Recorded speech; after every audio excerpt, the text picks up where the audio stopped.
es Ana López, yo soy de Climate Scale y les voy a contar muy brevemente qué es Climate Scale y después el resto de la presentación va a ser toda sobre el futuro, no el futuro certero, el futuro plausible de acuerdo con lo que proyectan los modelos de cambio climático. Voy a hablar de cómo se mapean los riesgos climáticos, un par de ejemplos sobre lo que se ve en los datos en Chile y el tema de cómo se hacen los análisis de riesgos de cambio climático. Climate Scale es un desprendimiento de Vortex, pero como dije, nosotros miramos, en lugar de mirar al pasado como hace Vortex, miramos al futuro, proveemos datos y asesoría sobre los impactos de cambio climático y en general hay dos grupos de usuarios, gente interesada en esta información.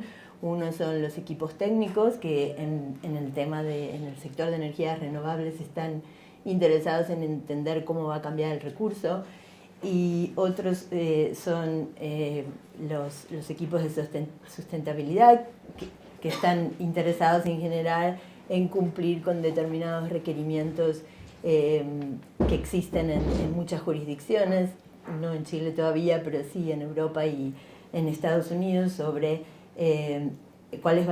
hacer reportes sobre cuáles van a ser las implicaciones financieras de los impactos de cambio climático en las operaciones de la empresa, en la infraestructura de las empresas. ¿Por qué tenemos que pensar en cambio climático? Está claro que el pasado no es más suficiente para saber qué es lo que va a ocurrir en el futuro. Esa imagen que ven ahí es un mapa de los océanos, es un poco rara, pero desde la Antártida viendo los océanos del mundo y cuál fue la anomalía de temperatura en los océanos entre marzo del 2023 y febrero del 2024. Y si ven la escala, en casi todos los océanos la anomalía fue 2-3 grados más elevada que el promedio de los últimos, creo que es sobre 40 años. Hubo un niño muy grande en el Pacífico, esto que está acá, ¿se ve esto? No. Ok. El niño se ve, esto es el Pacífico y se ve la anomalía de temperatura en el Pacífico por el niño, pero también en el Atlántico Norte, por ejemplo, la temperatura fue 2-3 grados más alta que en el periodo histórico. Y aparecieron publicaciones donde los modeladores de clima decían que ni siquiera las proyecciones de los modelos de cambio climático habían visto esto. Entonces, en ese contexto es importante, esa es la razón por la cual tenemos que empezar a mirar, a tener en cuenta información de cambio climático para tomar decisiones. ¿Y por qué? En particular, en el contexto de energía eólica y solar, la primera razón es para estar preparado, para manejar los potenciales riesgos de cambio climático. Y como dije antes, en muchas jurisdicciones también porque hay ciertos requerimientos regulatorios que obligan a las empresas a reportar los impactos de cambio climático y sobre todo los impactos financieros y cómo van a mitigarse esos potenciales impactos. ¿Qué tipo de riesgos se tienen en cuenta? En general, para cualquier tipo de infraestructura, riesgos relacionados con olas de calor, incendios forestales, precipitaciones extremas y las inundaciones asociadas a esas precipitaciones extremas, sequías, vientos extremos y ciclones tropicales o huracanes en los lugares donde esto es importante, pero también hay ciertos tipos de riesgos que hay que tener en cuenta cuando uno mira no solo cualquier tipo de infraestructura, pero tecnologías específicas como eólica, solar, hidrógeno verde, etc. Por ejemplo, en el caso de eólica, un riesgo obvio es el cambio en el recurso, ¿no? El posible cambio en la dirección, la magnitud y la dirección del viento, cambios en vientos extremos, en algunas regiones, extremos de temperatura que pueden implicar tener algún efecto en el derating de la curva de potencia, precipitaciones extremas y en el caso de instalaciones offshore, todo lo relacionado con viento y olas y acoplamiento viento-olas. Y para la tecnología solar, de nuevo, una pregunta obvia es cómo va a cambiar el recurso, la irradiación solar, cómo va a cambiar la temperatura que afecta la eficiencia de los paneles, y otro tipo de cosas como disminución de viento que también afecta la eficiencia, vientos extremos y granizo que pueden afectar o destruir la infraestructura. Ok, en el caso, si pensamos ahora en el contexto de energía eólica, típicamente el análisis de energía se hace con los últimos 20 años. Y una pregunta que aparece algunas veces es, en los últimos, no sé, bueno, en este caso un poco más, pero en los últimos 5 o 6 años había una cierta proyección sobre cuánto se iba a producir y en realidad hubo varios años anómalos. ¿Por qué? ¿Por qué hubo esos años anómalos? Y, bueno, 2 preguntas, ¿por qué? Y si eso se va a repetir en el futuro. Entonces, lo que se puede hacer es 2 cosas, mirar un poco más hacia atrás en el pasado y también mirar al futuro. Para mirar un poco más hacia atrás en el pasado podemos usar datos como los reanálisis. El reanálisis de las 5 tiene información desde 1940 y lo que podemos ver es que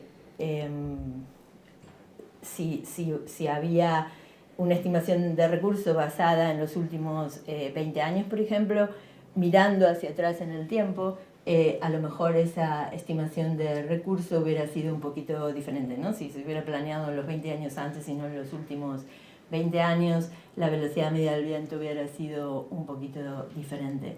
Y hay también, mirando hacia atrás en el pasado, informaciones sobre posibles ciclos multidecadales en la variación del viento que es imposible ver si uno mira los últimos 20 años. Y bueno, y también cómo miramos hacia el futuro. Para eso se usan escenarios climáticos. Ahora voy a hablar un poco más sobre eso, pero imaginémonos, por ejemplo, un escenario donde la temperatura media global aumenta a medio grado. Esa es una manera de mirar, de entender, entender cuáles son los posibles cambios climáticos, mirar a la temperatura media global, porque es como una métrica que se usa para políticas climáticas, ¿no? El Acuerdo de París habla de mantener la temperatura media global por abajo de 2 grados, idealmente por abajo de 1,5 grados, y por eso se habla en términos de temperatura media global. Ok, si miramos hacia el futuro, usamos modelos de proyecciones de cambio climático, usando modelos de cambio climático para ver cuál va a ser la distribución de velocidades. Hay cierta incerteza, no sabemos exactamente, no hay un solo modelo, hay muchos modelos, entonces lo que se ve es una distribución de posibles velocidades en los próximos 20 años, por ejemplo, y esa información es la que nos permite, con esta distribución de velocidades, hacer un análisis de riesgo, ¿no? La velocidad media va a estar por arriba de la que usamos para hacer el análisis de energía con datos históricos. Eso significaría una oportunidad, por abajo significaría un riesgo, y dependiendo de la distribución de esa proyección, podemos hacer entender más o menos cuál es la probabilidad de que pase una cosa o la otra. ¿Cómo se hace esto? ¿Cómo se mira a lo que va a pasar en los próximos 20, 30, 40, 50 años?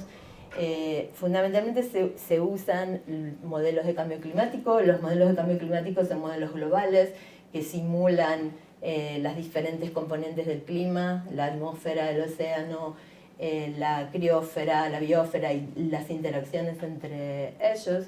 No, como dije, no hay un modelo, hay entre 30 y 40 modelos de cambio climático. Estos son desarrollados, son modelos que se pueden correr solamente en una supercomputadora y desarrollados por grandes centros de modelado alrededor del mundo. Y además, obviamente nadie sabe lo que va a ocurrir en el futuro, entonces los modelos necesitan como información escenarios de emisiones, ¿no? Se necesitan tener información como condiciones de contorno que les digan cuáles van a ser las concentraciones de gases de efecto invernadero, dióxido de carbono, metano, CFCs, etc. Entonces, por eso no hay una sola proyección, sino que hay muchas proyecciones. En el gráfico del medio de abajo ven que es un esquema sobre las proyecciones de la temperatura media global, y cada color, el pasado es hasta aproximadamente 2015 en estos modelos, y cada color en el futuro representa un posible escenario de emisiones. Entonces, todas las proyecciones de cambio climático siempre están condicionadas en el escenario de emisiones que se usó para hacer la simulación. En el resto de la charla voy a hablar más, fundamentalmente los resultados son para la línea roja y la verde. La línea roja es un escenario alto en emisiones. Eso implica que la temperatura media global hacia el final del siglo va a ser, está proyectada como alrededor de 4 grados, un escenario que es súper no cumple con el Acuerdo de París. El verde, la línea verde, es un escenario intermedio que proyecta que la temperatura media global va a llegar a aproximadamente entre 2 y 3 grados. Bueno, los modelos de cambio climático tienen muy baja resolución, entonces usando métodos estadísticos u otros métodos dinámicos se puede incrementar la resolución. En el caso de los datos que voy a presentar, que son nuestros datos, está incrementada a 25 kilómetros para la mayoría de las variables y a 3 kilómetros para el viento y la irradiación. Y todos los datos están calibrados usando como proxy de observaciones el reanálisis de la 5. Entonces, lo que vemos, esto es para un sitio en Chile. Si miran la distribución de la derecha, es el cambio porcentual en velocidad media del viento, y lo que se ve es ahí, en este caso estamos usando 20 modelos de clima, los puntos rojos son los resultados específicos para cada modelo, y está, bueno, fiteada una distribución. Y lo que se ve es que con este tipo de información uno podría entender cuáles son las proyecciones y cuál es la probabilidad de que, por ejemplo, el cambio en velocidad del viento sea menor que -1, o menor que -1%, o menor que -3%, o cuál es la probabilidad de que sea más grande que algún otro valor. Como ven, en este caso particular, la distribución es muy amplia, se extiende a valores negativos y valores positivos.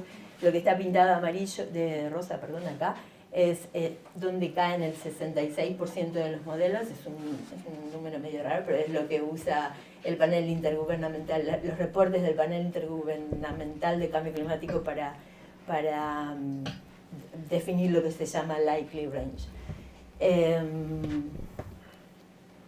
Ok, y si miramos esta información ahora en lugar de un punto en un mapa, esto es lo que se ve para Chile. Estos son los cambios en la velocidad media del viento a 100 kilómetros para los próximos 20 años comparados con 2000-2019. Está basado en datos de CMIP6, es un conjunto, un ensamble de modelos que están...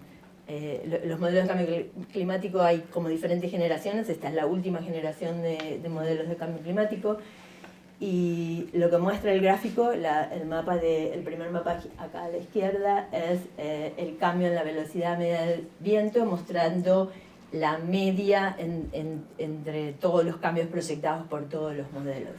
Entonces lo que se ve es que el patrón parecería ser en el norte de Chile cambios mayoritariamente positivos y en el centro y abajo, en el sur, cambios mayoritariamente negativos, pero si miran la escala son bastante pequeños. Y una cosa importante cuando uno mira información de cambio climático es cuál es alguna indicación, tener alguna indicación de cuán robustos son estos resultados. Se usa la palabra confianza, sería confidence, en cuán robustos son los resultados.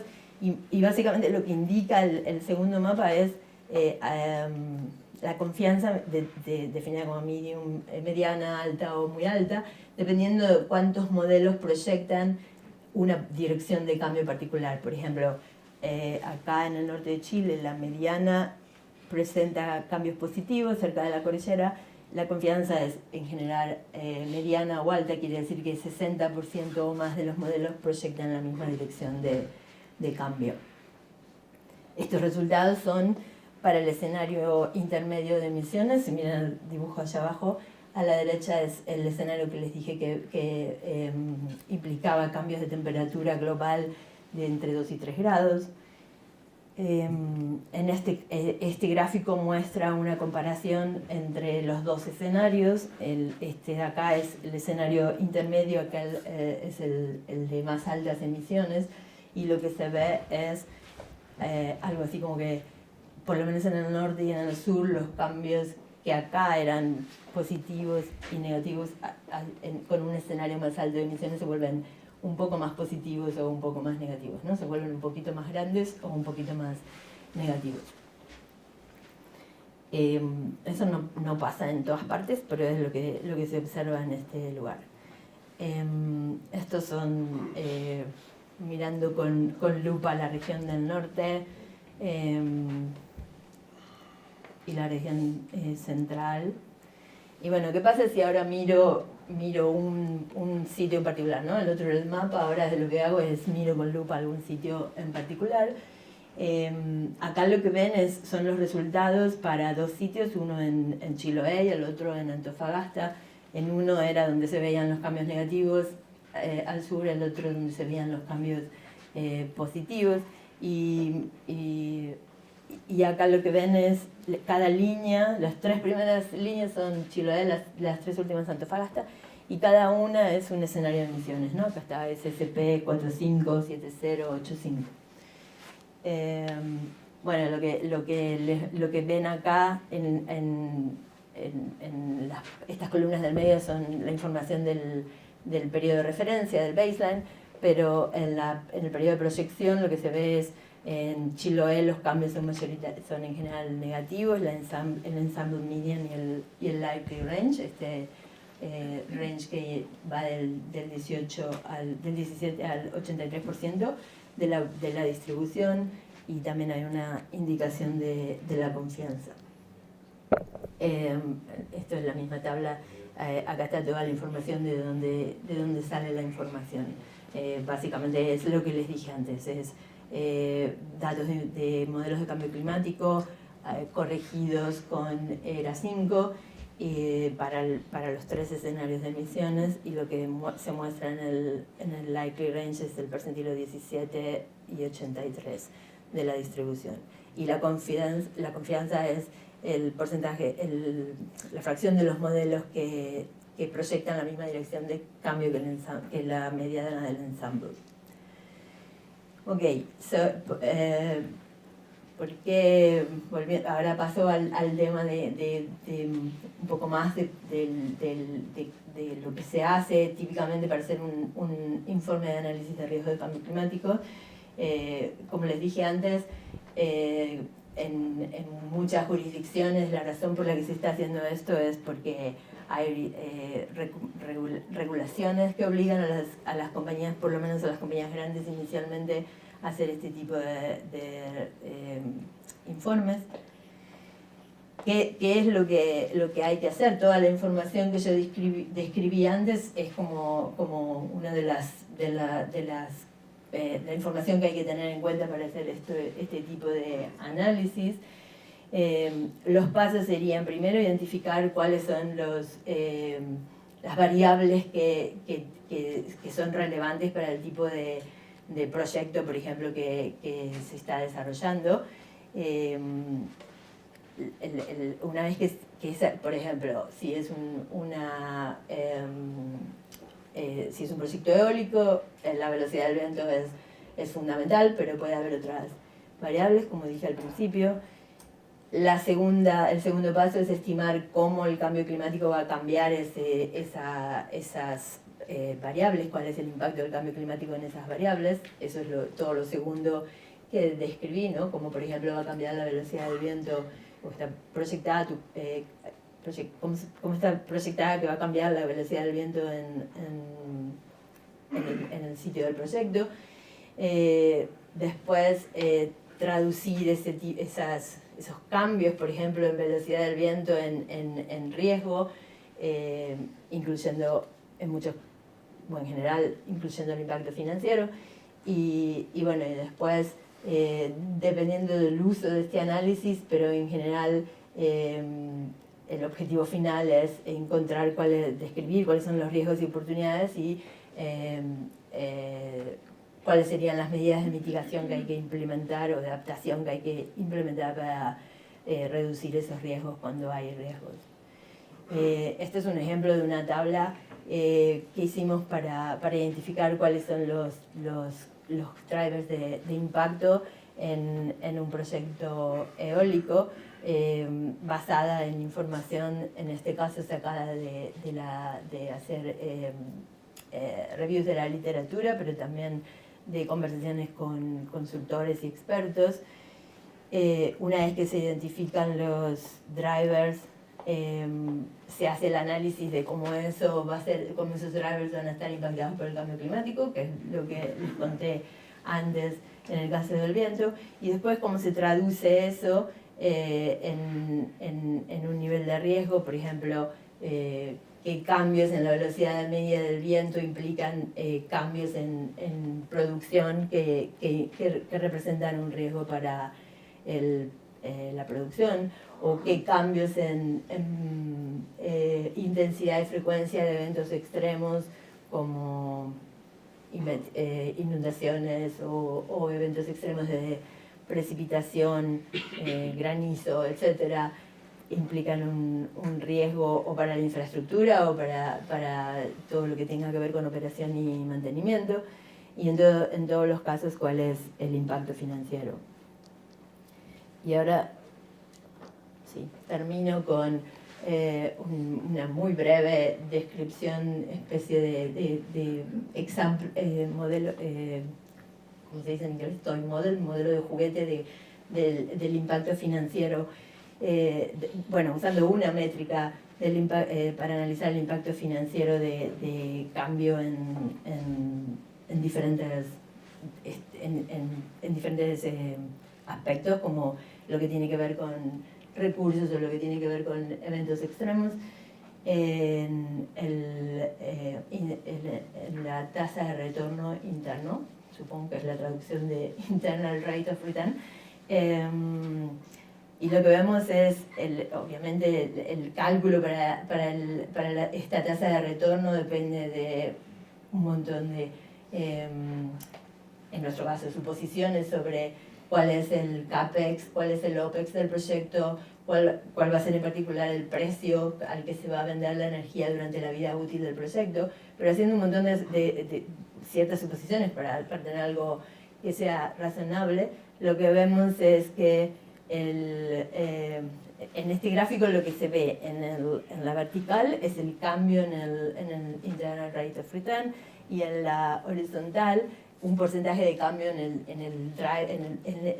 la variable que estemos considerando, que en este caso es en rojo el CAPEX y en azul el recurso eólico. Entonces, lo que se ve es como es esperable que cuando baja el recurso, baja el rate of return, ¿no? Estamos acá abajo en este cuadrante. Cuando baja el costo de capital, sube el rate of return, y los dos cambios tienen más o menos el mismo impacto en el cambio en el internal rate of return. La otra cosa que tenemos que tener en cuenta, como dije antes, es no solo los cambios en el recurso eólico, sino también en posibles, por ejemplo, eventos extremos, y eso en este modelo de juguete de vuelta entraría en cambios en el OPEX y en, por ejemplo, los costos de asegurar el proyecto. Y lo que vemos es, no sé si lo ven, pero el celeste y el rojo de la imagen anterior está atrás nublado, y los cambios, el impacto de cambiar el OPEX en el internal rate of return es mucho más pequeño, obviamente, y el costo de asegurar el proyecto son mucho más pequeños que los posibles cambios en el recurso eólico. O sea, la conclusión es que el principal driver de impacto en el internal rate of return sería el cambio en el recurso eólico y no eventos extremos, no sé, más frecuencia o intensidad de eventos extremos que pudieran afectar operaciones y mantenimiento. Ok, para terminar, como comencé diciendo, el clima está cambiando y no es razonable seguir usando solamente el pasado para saber lo que va a pasar en el futuro. En muchos casos lo que vemos, en particular en el corto plazo, o sea, en los próximos 20 años o 30 años, es que la señal de cambio climático y en algunas variables, en general lo que se ve es en variables relacionadas con temperatura, la señal de cambio climático es muy alta. En Chile lo viven, ¿no? con las olas de calor extremo, con incendios forestales, pero en cosas como en variables como el viento o la precipitación, la señal es más baja, y en los cambios proyectados, por ejemplo, en los próximos 20-30 años de viento en Chile son más bajos que la variabilidad interanual. Como dije, todo esto son proyecciones que están condicionadas en qué escenario de emisiones se usó para hacer la simulación, y además hay muchos modelos, no hay un solo modelo, entonces hay un rango de proyecciones, y todas esas incertezas que la palabra incerteza acá no está usada con el mismo sentido que la incerteza de la que hablan los analistas de viento, pero acá la incerteza viene de condicionar la información en escenarios de emisiones, y del hecho de que hay muchos modelos de clima, cada uno proyecta una cosa un poquito diferente, y hay que, como es una especie de incerteza irreducible, hay que tenerla en cuenta. Por eso un análisis de impacto de riesgo, un análisis de impacto de riesgo climático tiene que tener en cuenta diferentes escenarios y todos los modelos, toda la información de modelos que esté disponible para estimar correctamente los riesgos potenciales.